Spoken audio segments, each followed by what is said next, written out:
Bonjour, ceci est une petite vidéo de synthèse à l'usage de mes élèves lycéens et étudiants en lettres ou en français.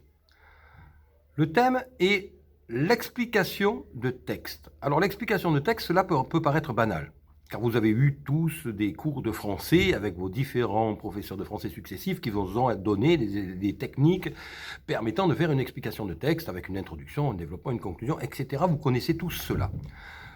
Ce qu'il faut rajouter, et que je rajoute donc avec cette petite vidéo, ce sont les arrière-plans dans lesquels il faut se mettre pour véritablement réussir une très bonne explication de texte. Pour réussir une très bonne explication de texte, en réalité, il faut avoir pris conscience d'une erreur. L'erreur consiste à expliquer des mots. Un texte est composé de mots, bien entendu, et donc on explique les mots. Et lorsque l'on explique les mots, eh bien, on est très loin parfois de la pensée de l'auteur, et je viens de prononcer la phrase clé, pensée de l'auteur. Ce que nous expliquons, ce ne sont pas les mots, lorsque l'on fait une explication de texte, mais la pensée de l'auteur. Et pour comprendre la pensée de l'auteur, il faut comprendre qui était l'auteur. Qui était-il en tant que personne? Oui. Mais qui était-il en tant que personne vivant à une certaine période? Si nous prenons Molière, par exemple, eh bien, Molière avait une certaine vie, la vie de troubadour, la vie d'acteur, etc., qui n'est pas la vie de tout le monde. Si nous prenons donc Molière, eh bien, nous ne pouvons pas considérer les arrière-plans dans lesquels Molière a écrit de la même manière que Montaigne, par exemple, ou que Voltaire, ou que Rousseau. Donc, à chaque fois qu'un auteur écrit, eh bien, il écrit de l'intérieur d'un contexte dans lequel il se trouve. Et ce contexte dans lequel il se trouve va modifier d'une certaine manière sa perception du monde qui sera à l'origine de ce qu'il va écrire. Ce qu'il va écrire, cela va donner les textes que vous avez donc à expliquer. Mais ces textes que vous avez expliqués, ce ne sont pas des mots que vous allez expliquer, mais la pensée qui exprime elle-même des ressentis d'un auteur qui vit dans certaines conditions.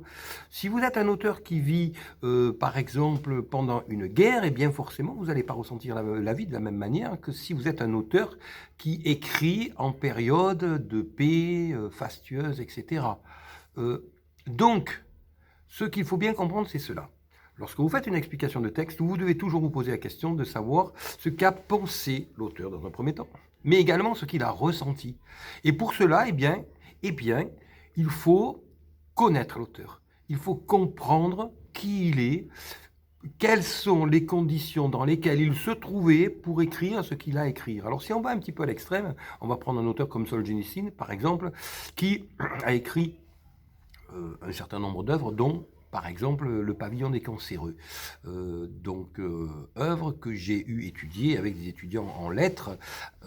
Eh bien, il faut donc se replacer dans le contexte de l'Union soviétique, donc un pays totalitaire, ce qui n'est pas simple pour un occidental, puisque la plupart des occidentaux n'ont jamais su, et heureusement, ce qu'est un pays totalitaire.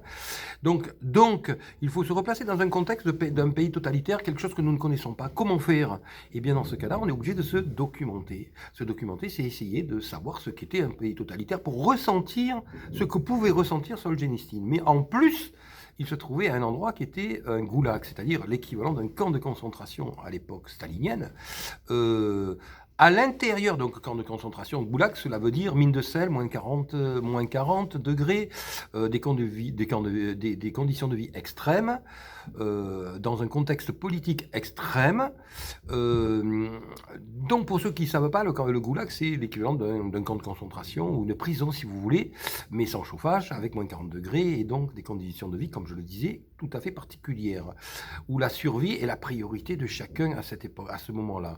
Et donc, dans ce goulag, eh bien, il y avait, bien entendu, des gens qui étaient malades, et les gens qui étaient malades se retrouvaient dans un pavillon, et il y avait donc un pavillon pour les personnes qui avaient un cancer. Alors, pour comprendre un texte, un extrait de cette œuvre-là, imaginez les conditions dans lesquelles il faut se replacer. Un pays totalitaire, à l'époque l'Union soviétique, dans un camp de concentration, dans un goulag, avec des températures extrêmes puisque c'était en Sibérie, et en plus cela l'action se passe dans un pavillon de cancéreux, dans ces conditions déjà extrêmes. Eh bien, si vous devez expliquer un texte de cette œuvre-là, vous devrez vous documenter, pour pouvoir imaginer, vous replacer vous-même, vous projeter dans ces conditions pour ressentir ce qu'a ressenti l'auteur, pour pouvoir expliquer correctement ce qu'il a exprimé. Et là est la clé de la véritable bonne explication de texte. On n'explique pas un texte, on explique la pensée d'un auteur qui a écrit un texte et qui nous a communiqué, qui nous a transmis sa pensée, ses ressentis à travers son texte. C'est cela qu'il faut comprendre. Et donc quand je vois beaucoup d'élèves, principalement les lycéens en première, en seconde en première, et puis par la suite en terminale en philosophie, qui ne comprennent pas un texte, et bien en fait, bien souvent, ils s'en tiennent aux mots. Ils ne comprennent pas les mots, surtout lorsque c'est traduit. Alors je vois par exemple en philosophie, il y a un texte qui est difficile, ce sont les œuvres de Kant, critique de la raison pure par exemple, et bien entendu c'est écrit dans un allemand qui est tout à fait particulier, qui colle à la langue allemande, mais qui ne colle pas à la langue française. Et donc pour 10 lignes de texte traduits en français, il y aura parfois 15 ou 20 lignes d'explication pour expliquer le texte allemand traduit en français. Donc, bien entendu, pour un Français qui lit cela en français, c'est relativement opaque. Et si on s'en tient aux mots qui sont des mots traduits, et donc une nouvelle déformation de la pensée de l'auteur, eh bien, c'est relativement inaccessible. La seule solution, c'est arriver à ressentir la pensée de Kant, et pour cela comprendre qui était Kant, dans quelles conditions vivait-il, que vivait-il, qui était-il, pour en arriver à exprimer ce qu'il a exprimé. Nous avons la même chose avec Nietzsche, ou avec... oui, Nietzsche, par exemple, l'exemple est bon, car Nietzsche était un écrivain qui était chétif, malingre, maladif, et qui rêvait de l'homme fort, solide, qu'il n'était pas. Et on dit bien qu'il y a dans chacun de nos écrits une petite projection de nous-mêmes. Donc dans le surhomme de Nietzsche, dans le surhomme nietzschéen, eh bien, il y a une projection du rêve de Nietzsche de ce qu'il n'est pas. Par exemple, prenons également Molière. Eh bien, si l'on reprend Molière, et si l'on reprend le Don Juan de Molière, par exemple, eh bien, on dit bien que le Don Juan de Molière fait référence au Don Juan qui sommeille en chacun d'entre nous, le Don Juan étant sexué bien entendu, mais étant également asexué en tant que principe. Le Don Juan, c'est la personne qui plaît, et qui plaît d'un côté. C'est également la personne qui va profiter de cet atout et qui va nuire. Donc, je ne vais pas revenir dans l'étude du Don Juan, de même que l'on pourrait revenir dans l'étude de l'avare. On dit bien que dans l'avare, de même que dans le Tartuffe, de la même manière que dans le Don Juan, comme je le disais, eh bien, sommeille un personnage qui est présent quelque part en chacun d'entre nous, et qui donc était présent chez Molière. Et donc Molière, Molière présentait à travers ses personnages un aspect de sa propre personnalité, et donc par là même un aspect de notre propre personnalité à chacun, même si cela est infime. Il y a en chacun d'entre nous, quelque part, un petit avare plus ou moins développé. Alors chez certains, cela va être particulièrement développé, c'est vrai. Chez d'autres, pas du tout. Cela va donc donner des personnes altruistes. Mais l'altruisme,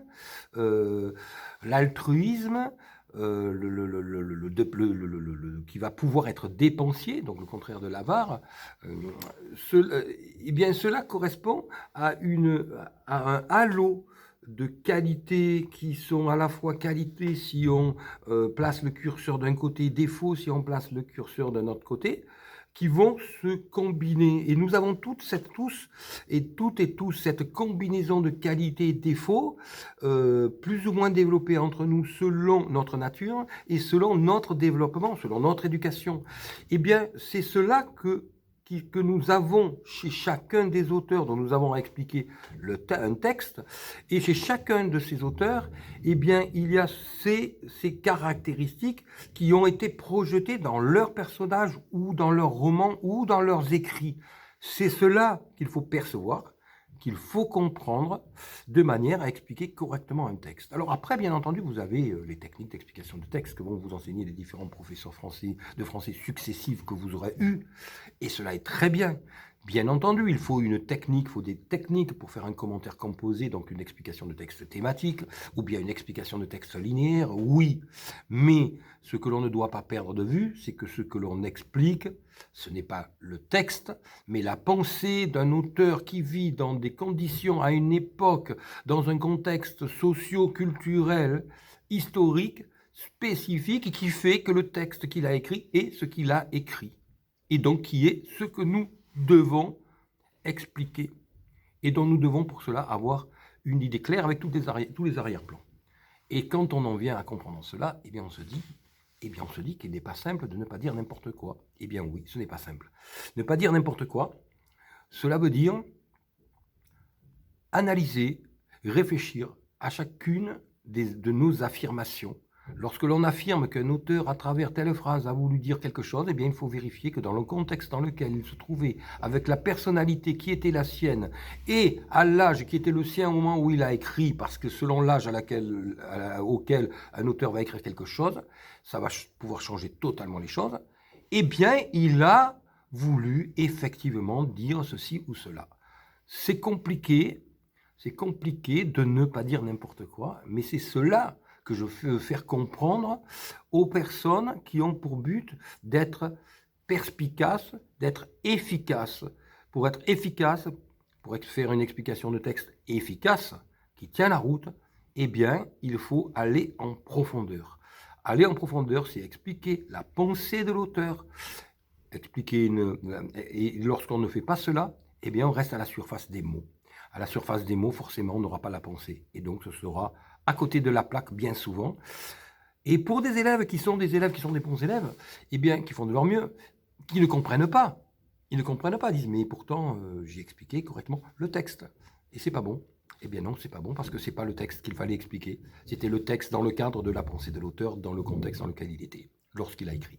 Voilà cette petite vidéo qui, à mon avis, est très importante pour beaucoup de mes élèves, pour beaucoup de mes étudiants aussi, que j'ai actuellement. Certains vont passer leurs examens en janvier. Je vous conseille donc de bien réfléchir à cela et de comprendre évidemment toute l'ampleur du travail que cela implique, de ne pas dire n'importe quoi, mais comprenez bien qu'à un certain niveau, on ne peut plus se permettre de dire n'importe quoi. Cela ne veut pas dire que les premières ou les terminales peuvent se le permettre, mais on leur permettra plus de rester en surface des choses, ce qui ne sera plus permis après la deuxième année. Je vous remercie et je vous souhaite de faire bon usage de ces conseils qui m'ont été prodigués, puisque bien entendu, nous transmettons tous des choses qui nous ont été transmises. Donc ce que je vous transmets ici, eh bien cela m'a été transmis.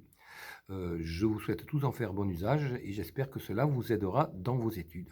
Vous pouvez mettre un petit pouce, un petit like ou vous abonner si vous aimez cette vidéo et si vous voulez avoir une petite notification lors de la sortie d'une prochaine vidéo. Je vous remercie et je vous dis à bientôt.